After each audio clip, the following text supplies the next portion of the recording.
Hello hi எல்லாருக்கும் வணக்கம். So இன்றைக்கி நம்ம ரைஸ் சீரீஸில் என்ன பார்க்க போகிறோம் அப்படின்னா, அரிசினாலே பொதுவான கருத்து என்ன இருக்குன்னா, அரிசிக்கு வந்து லைக் 1 கிலோ அரிசிக்கு 5000 லிட்டர் தண்ணி தேவைப்படுது அப்படின்னு சொல்லி நிறையா பேர் சொல்கிறாங்க. ஸோ இதுக்கு என்ன ஆப்ஷன் அப்படின்னு சொல்லி பார்க்கும்போது சஸ்டைனபிள் ரைஸ் க்ரோயிங் மெத்தட்ஸ் அப்படின்னு சொல்கிறாங்க. ஸோ இதனால் வந்து நம்ம ரைஸ்க்கு வளர்க்கும் போது தண்ணி யூசேஜ் கம்மியாக இருக்கும். ஃபார் எக்ஸாம்பிள் ஃபஸ்ட்டு வந்து நான் மதுரை பக்கத்தில் ஒரு வில்லேஜில் போய் ஒரு கிராமத்தில் போய் பார்க்க போகும்போது ஒரு விவசாயி வந்து என்ன சொல்கிறாரு அப்படின்னா, லைக் அவர் வந்து டைரக்ட் சீடிங் ரைஸ், அதாவது நம்மளுக்கு தெரியும் அரிசி வந்து பொதுவாக எப்போவுமே வந்து டிரான்ஸ்பிளான்டிங்னு சொல்லுவாங்க.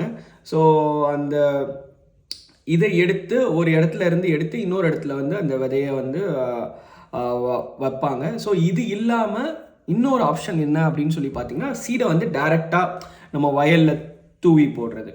ஸோ இந்த மாதிரியும் அவர் பண்ணார், அந்த ஆப்ஷனும் பண்ணார். ஸோ ஆக்சுவலி சயின்ஸ் படி என்ன சொல்கிறாங்கன்னா, இந்த டைரக்ட் சீடிங்னால அங்கே வந்து ஏற்கனவே தண்ணி வந்து அந்த வயலில் இருக்கணுன்ற அவசியம் இல்லை. ஸோ தண்ணி இப்போ இதே நம்ம டிரான்ஸ்பிளான்டிங் பண்ணணும் அப்படின்னா வயலில் நிறையா தண்ணி விட்டு அதுக்கப்புறம் அந்த இது பண்ணணும்.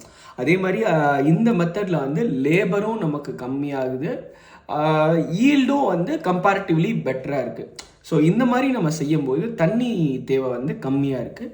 ஸோ இது மட்டும் இல்லை, இன்னும் 2 மெத்தட்ஸும் இருக்குது. அந்த மெத்தட்ஸ் நாளைக்கு சொல்கிறேன். டாடா பாய்.